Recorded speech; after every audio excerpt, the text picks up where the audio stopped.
he shoots from the hip too. I kind of like. I don't know. I like the way that he conducts business. Like that Dubois, he was giving him an earful, but what does he do? He puts him right back out there, right? Like, And that's his best forward, too, give or take. I mean, that's consistency, I'll say that. That's like Belichick yelling at Brady, in a way. Yeah. Right? And he took, like, he's given it to him, yet he has clearly the latitude, not all the time and probably not with all the guys, but Dubois wasn't exactly sitting there nodding his head. Yeah. And that doesn't, like, Torts is like, yeah, whatever, he's fired up. Okay, fine, we'll go be better because we suck right now. And I'm pretty sure that, I've had one of those before and it didn't turn out very well for me.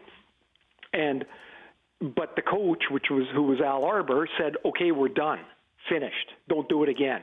That was after the game, I apologized and I said, it'll never happen again. And he's like, you're effing right, it's not going to happen again.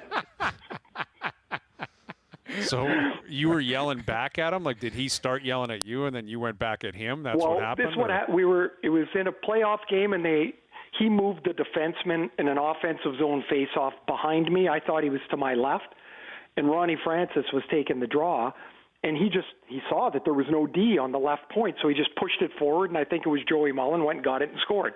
And I came back to the bench, and I'm like, who the F moved the defenseman? What the F is going on out there? Blah, blah, blah, blah. And Al came down, and he's like, I moved the D. Maybe you should look around. And he didn't say it like that either. And, I mean, he was on me. And I turned around, and I was like, blah, blah, blah. And then he benched me for the last 7 minutes of the game. And after the game, I apologized, and that's when he said, "You're right. It won't happen again." Interesting. Yeah, reading lips, it sounded like it was more of an FU kind of moment with Torts and Dubois. I'm sure Tortorella was yelling, let's go, snap out of it, whatever you're doing, it's not good enough.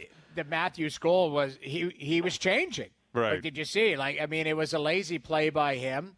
And Torts let him know. That's what I took out of it. Yeah, I guess that would be the read on it. And Tortorella, though, to his credit, like you just said, right, it just like right afterwards, he's like, okay, moving on. What are we doing here? Like looking back on the ice. Well, if you noticed that the video on it, like as I'm sure you guys did, was like, so he's barking at him, and then he walks away 2 steps, and then he turns around and goes back like something else popped into his head.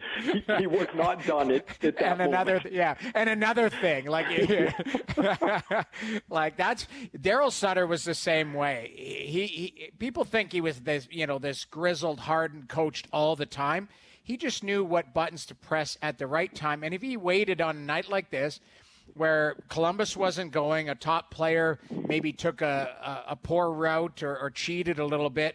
Then he exploded on him, but he exploded on him for that play, but he probably had 5 other plays in his mind that was like, oh, and by the way, I saw what you did here, I saw what you did there, letting him know, like, I'm not letting you off the hook. But, to Torts' credit and what Sutter was all about, that guy is his top guy, and he's back on the ice or back in critical situations. To give him another opportunity to make it right. And, that's how important. And won't bury him publicly either. No, that's a big part of it. I'm allowed to yell and scream, but I'm not saying anything to you clowns out there in the media or whatever about it. I think that changed after who was the goal? Was it Mike Smith in Tampa? No, yeah. John Graham. You need a John save? Graham.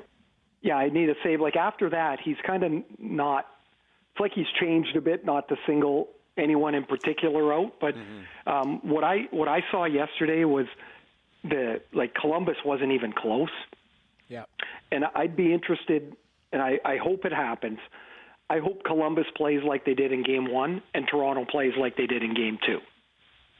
Like the best of both teams. I'd love to see that game. Yeah, because that hasn't they haven't. Neither I guess Toronto was nearer their game in Game 1 than Columbus was in Game 2, but I'd like to see that. Yeah, and I think you're going to get it over the next 2 games at some point, right? Like, I don't know if it'll be Game 3, maybe it'll be Game 4, or it'll be a period back and forth. Right. I think they're both clearly respectful of each other. They're both confident. They should be. I think they both deserve to have some confidence that they can win the series.